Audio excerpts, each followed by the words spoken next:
Ass Action Park. Wait, sorry. Class Action Park. Sorry. Class Action Park is a 2020 documentary film. The documentary's subject is an American amusement park, Action Park, which was located in Vernon Township, New Jersey. It was known for the popularity it had among locals and infamous for the poor safety record of the attractions located on its grounds. The film premiered virtually at the 2020 Florida Film Festival and was released a week later on HBO Max. So, like many things, when they're kind of ridiculous, they go viral, depending on the groups you run in and whatnot. But when they're in the Netflix realm and the HBO Max realm, normally they go viral and they say, "Dude, you gotta check out this ridiculous shit." And so I had someone come up to me and say, "Dude, you gotta check out this ridiculous shit." And I was kind of in a mood just to kind of catch up on some documentaries and whatnot. I watched Class Action Park and Tread all in one weekend. Just had to watch a smorgasbord of ridiculousness. Um, Tread also was a crazy documentary. Probably going to do a review on that. It's about a dude that takes a bulldozer to his town. He's pissed. So yeah, but other than that, we are going to talk about Class Action Park and the the havoc that is ensued in this documentary. So essentially, Class Action Park, what is this? And I want to say it's an hour, a little over an hour and a half. I don't have the actual time in front of me. Normally, it labels it in front of me for me. Um, but anyways, Class Action Park begins by chronicling the life of Eugene Mulville and his path to opening Class Action Park in 1978. The first half of the film features former Action Park guests and employees reflecting on the park's dangerous rides, such as the Cannonball Loop, the kayak experience in the Colorado River, and the wave pool nicknamed the Grave Pool. So, this entire documentary is kind of documenting. It's documenting the insanity that is this theme park that all of these kids would go to when school would let out and whatnot. People would just go ape wild, just going crazy at this park, drunk as hell, showing up, ready to just fuck shit up. This amusement park essentially was like a place of no rules and no regulations. This documentary is showing how this Eugene Mulville guy, he was kind of, I don't want to glorify him in any way. I think he was kind of a problematic guy, but he was what you would call in I think you would probably call him a schemer today. He was smart in some ways, but mostly conniving and dangerous in more ways than not. He was trying to be an innovator, but he also didn't want to do things the legal way, the safe way, and most of those end up coming back to get you. And so this this documentary is showing how this guy got away with not having to, abide by the rules essentially. And there are consequences that happen with not going with the rules. And so this is kind of the repercussions of what have come of it. And so this documentary is very much of two tones, and I'm actually already seeing it in the reception.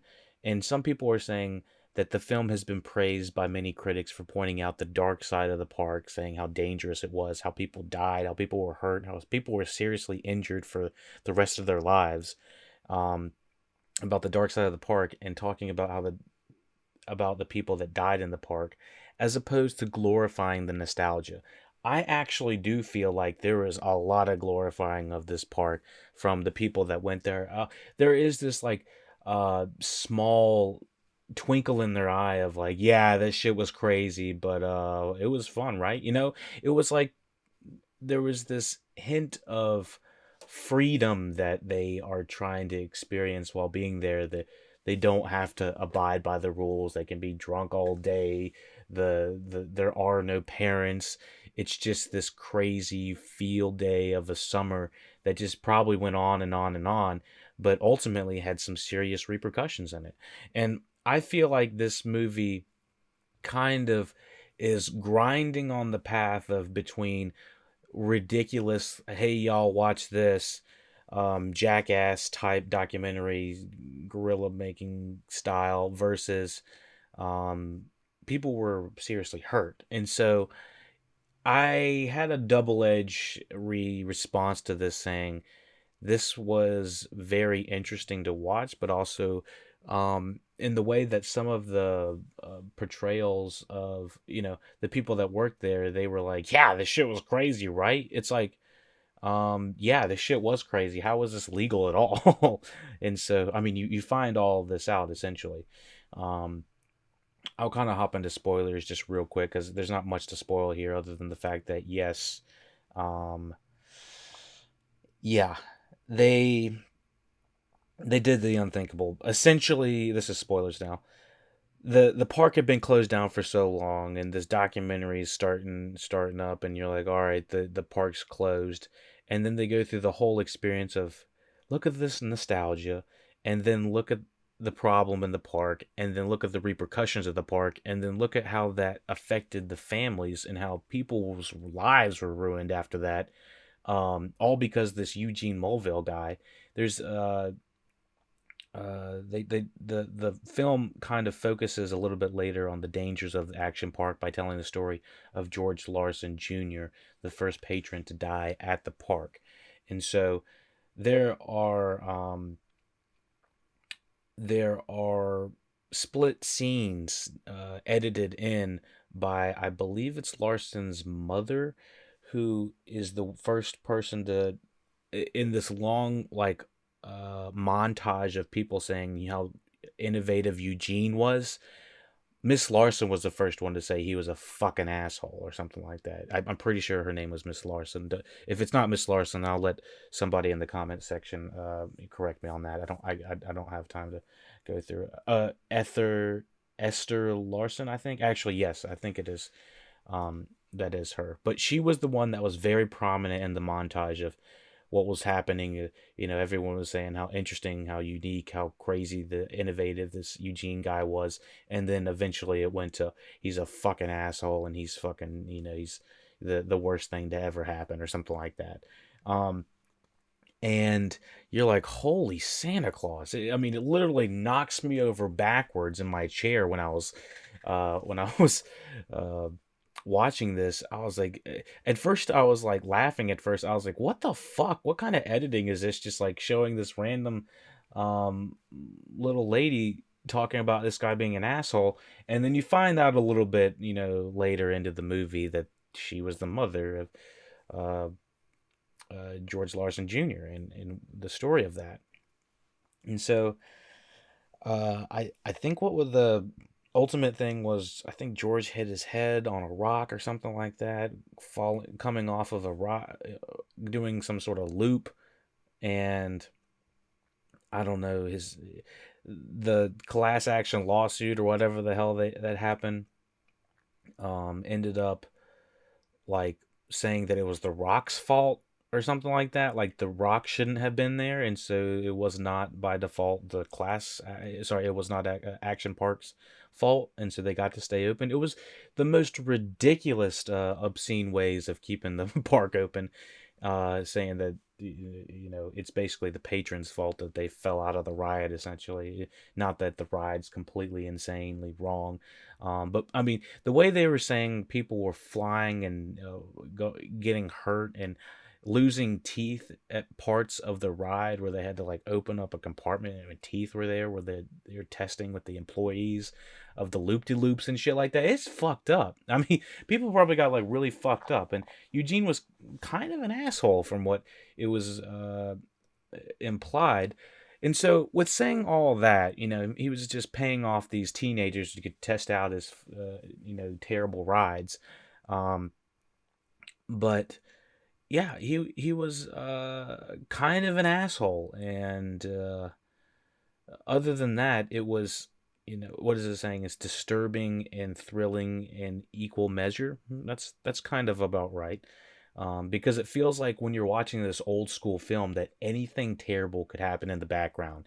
When they talk about terrible things happening on the set of uh, The Wizard of Oz or something like that, I felt like I was looking in the background scanning to see if anybody was like getting hurt or something like that, and I was just not sure what I was gonna see. And to my knowledge, I don't recall that they did anything too crazy in this. The little animations they did of uh, the individual patrons that were getting hurt were kind of interesting, and obviously felt a little bit detached from reality, because if you see an animation get hurt, you're like, oh, but you see somebody else, you see an animation break his leg, you're like, but then you see a real person break their leg, you're like, it feels like some real shit just got real. And so, yeah, like I said, it's a little bit tonally all over the place. It feels like there's a blend of nostalgia with a blend of disturbing dark sideness of the park, I guess. And then it ultimately wraps up with one of the patrons that has been saying some mostly good things about the place. Yeah, Eugene was an asshole. It was a horrible place, had really terrible things going on for it. But we bought the park and we're reopening. Yeah, we're going first class, baby. I was like, God dang it. I was like, did anyone not learn anything in this? I was like, did we not just go through a full hour and a half of a movie just to kind of wind up right back at the beginning? It's like, but we just can't close this shit. We're back in business, baby! It felt like the end of like a movie or something like that. A real life, like, the business is closing and we gotta save the business kind of thing. Oh, shit. It really felt like that. I was just like, nobody learned a damn thing. So that's basically what I concluded from this. Hopefully they'll do it safely this time, but I ain't going that shit. Just like, um, seems ridiculous. But heck, they said they wore the bruises like a badge of honor, and what happened at Class Action Park kind of stayed at Class Action Park until you got hurt really fucking bad. So yeah, it's one heck of a documentary. Uh, I don't really rate documentaries in the same way I do movies, but go have at it. It's one of the better ones I watch, more entertaining than most.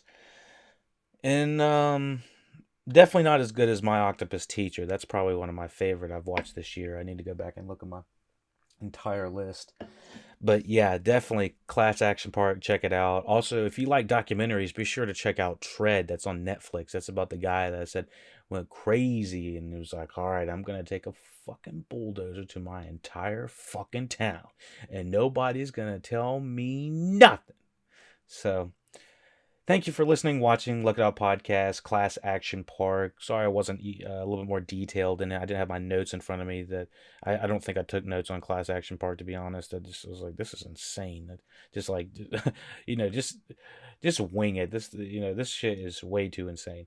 Um, but yeah, and I will say there was a lot of Chris Guthard, that the one comedian actor. Um, yeah, there was a lot of that guy. I was a little bit like, this is kind of becoming more of a remember when, and oh yeah, that was fun when kind of thing. It was like, all right, it's starting to feel like a little bit like memories, then, it was a lot more fun when you were there, but I wasn't there and I don't remember the shit, so wrap it up.